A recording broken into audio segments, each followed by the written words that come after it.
رات کے تقریباً 2 بج رہے ہیں۔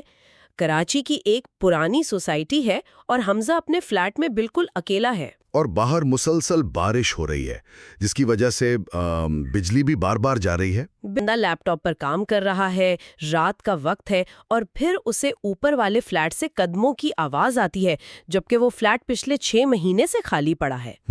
آپ کے ارد گرد ایک بہت بڑا اور ہجوم والا شہر ہے کراچی، لیکن آپ اپنے اس چھوٹے سے فلیٹ میں تیز بارش اور بجلی جانے کی وجہ سے بیرونی دنیا سے مکمل طور پر کٹ چکے ہیں۔ آپ بالکل تنہا ہیں۔ بلڈنگ کے چوکیدار کو فون کیوں ملاتا ہے؟ یہ بہت گہرا سوال ہے۔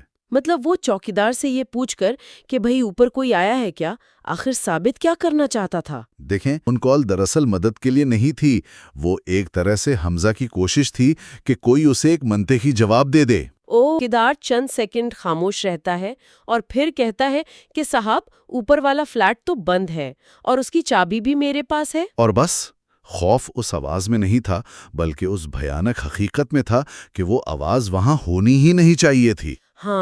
اسی وقت اچانک بجلی مکمل چلی جاتی ہے۔ بالکل۔ حمزہ موبائل کی ٹارچ جلاتا ہے اور آہستہ آہستہ دروازے کی طرف بڑھتا ہے۔ جی، اور یہ سیڑھیاں چڑھنے کا جو عمل ہے نا، یہ بہت اہم ہے۔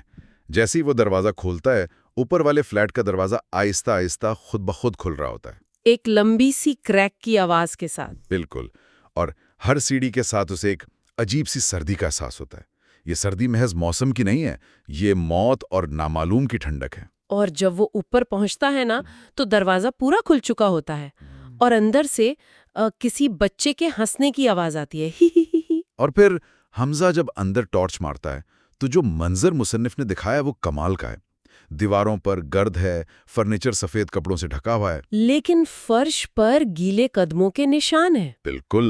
یہاں آ کر بات واقعی بہت دلچسپ اور خوفناک ہو جاتی ہے۔ آہستہ آہستہ کمرے کی طرف بڑھتا ہے، دروازہ آدھا کھلا ہوتا ہے۔ جیسے ہی وہ اسے دھکا دیتا ہے، اندر ایک چھوٹا بچہ کونے میں کھڑا ہوتا ہے۔ اس کے کپڑے بھیگے ہوئے ہیں اور چہرہ دیوار کی طرف ہے، اور جب حمزہ کانپتی ہوئی آواز میں پوچھتا ہے کہ کون ہو تم، تو وہ آپ میری امی کو کیوں چھوڑ کر گئے تھے؟ یہ اچانک حمزہ کا موبائل بند ہو جاتا ہے، پورا کمرہ اندھیرے میں ڈوب جاتا ہے اور صرف ایک چیخ کی آواز آتی ہے۔ صبح چوکیدار نے اوپر والے فلیٹ کا دروازہ کھلا دیکھا۔ وہ اندر جاتا ہے لیکن اندر کوئی نہیں ہوتا۔ حمزہ غائب ہوتا ہے۔ ہاں، صرف فرش پر ایک موبائل پڑا ہوتا ہے جس کی اسکرین پر آخری ریکارڈنگ چل رہی ہوتی ہے، ٹھک ٹھک ٹھک۔ یہ اختتام لاجواب ہے۔